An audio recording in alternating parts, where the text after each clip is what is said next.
Within the sandbox, a lot has changed over the last week alone when it comes to the DPS meta, and arguably the best Warlock build for damage recently has been the Strand Thread of Ascent build, where you're able to constantly reload your rocket by using a grenade, almost like Demolitionist, but built directly into the Strand subclass.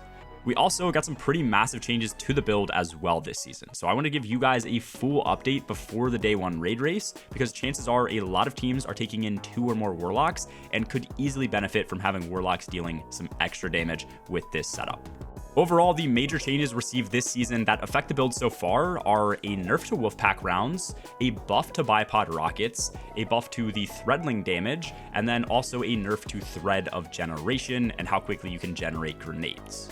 The nerf to Wolfpack rounds still ends up making them worth using, especially in a 6-man setting. Overall, they just don't deal extra chunks of random damage to a boss's health bar like they used to. Bipod got a 15% buff this season. Compared to typical rockets, it used to deal 40% less damage at base, which was awful. This season, it's dealing only 25% less, so it is a 15% increase from last season.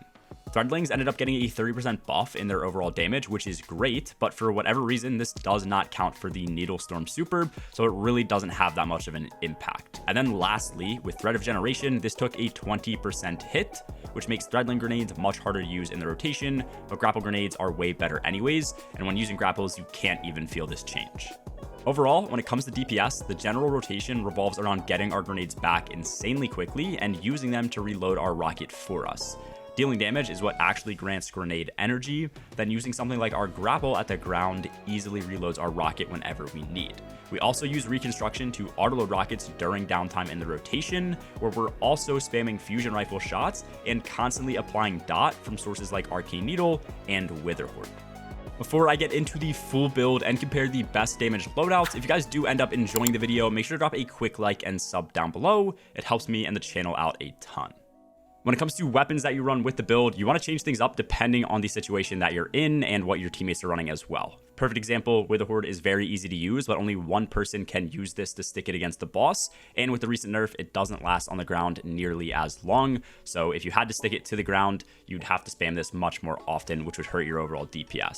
On top of that, you could easily swap to something like Witherhoard if you wanted to stay and do double special, but you might have to generate heavy ammo for your team. You might not want to be on double special if your teammates aren't making enough special and heavy for you. So for that reason, you might want to switch to something like Osteo for a primary special heavy setup. For the exact same reason, you might want a different exotic primary. So you could go with something like Riptide. Even though you lose out on surges, you could run something like Sunshot, which is one of the best exotic primaries in the game right now, so that you can generate ammo for your team that way, and then still do the special primary and then heavy loadout. After that, the next most important decision is picking which rocket you're going to be running for DPS between a Reconstruction and Bipod Apex Predator or a Reconstruction Bait and Switch Apex. The reason your rocket roll is the next most important decision is because people are starting to say that Bipod is overall better than Bait and Switch. Depending on the testing, some people have found that Bipod ends up hitting similar DPS and then also total damage output to Bait and Switch rolls as well. And since missing a rocket is much less impactful and there's less going on overall, it's another reason to use Bipod in this day one. In my own testing with the Strand build, I did 3 tests, all of which ended up showing Bait and Switch was better.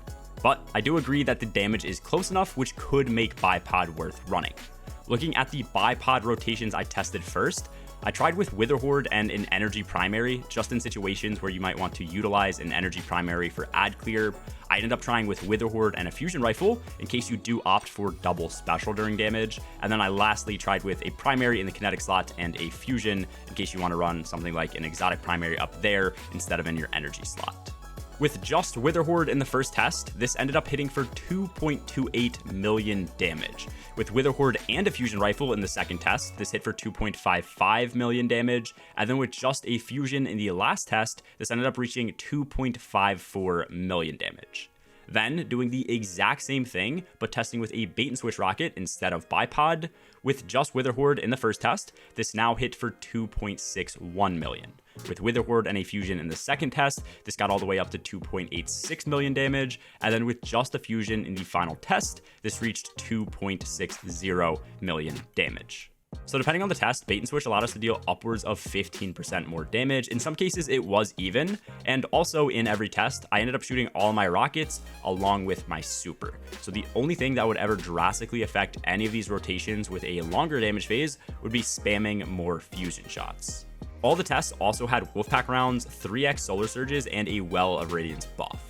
I think it's pretty clear to see that bait and switch is better. With bait and switch setups, you could also opt for something like Izanagi's Burden for the rotation as well, but I do agree that if you decide to utilize a bipod rocket for ease of use, that 15% at max hopefully shouldn't make that big of an impact.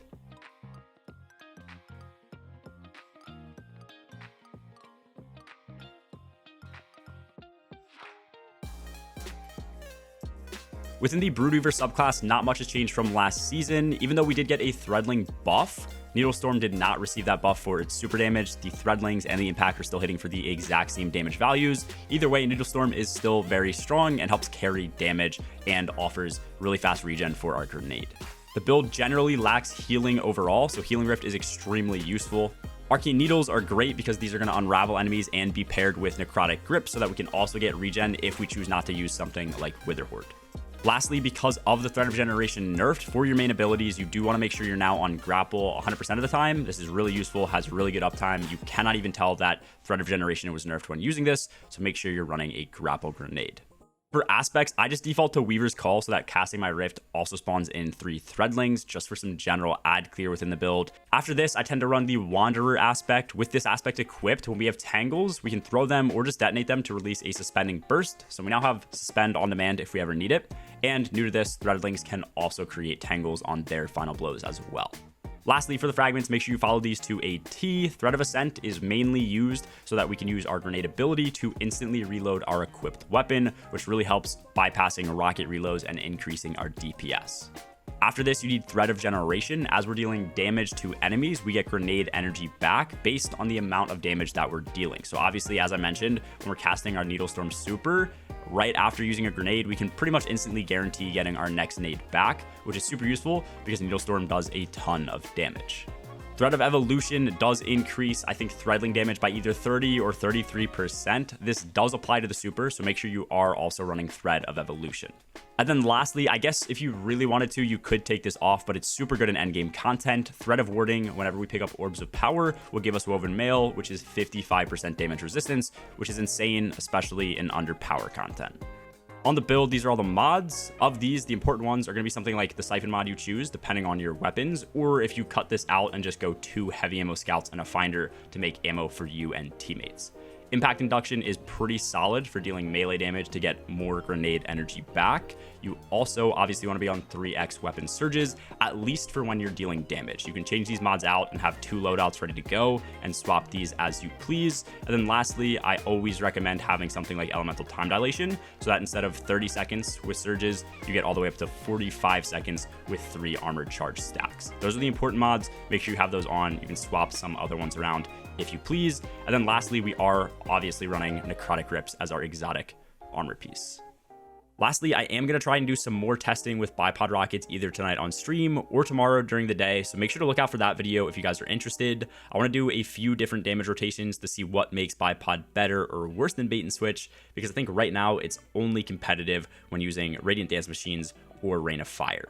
Also, more important than even that, to compete, you do also need to get 12 to 14 ammo for each and every damage phase you go into when using bipod, which is like 5 finder bricks in total, making ammo economy a much bigger issue than with bait and switch. If you guys do want to check out the stream, I go live most nights over on Twitch, which is linked down in the description below. As always, have a good one, guys. Peace.